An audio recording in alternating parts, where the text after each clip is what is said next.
Kepler's first law.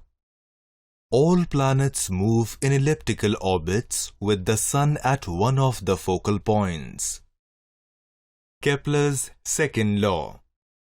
A line drawn from the Sun to any planet sweeps out equal areas in equal time intervals. Kepler's third law for circular orbits.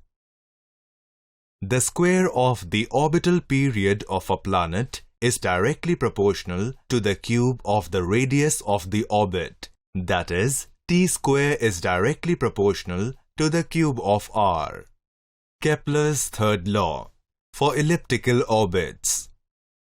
The period of an elliptical orbit is same as that of a circular orbit, with a radius equal to the semi-major axis of the ellipse.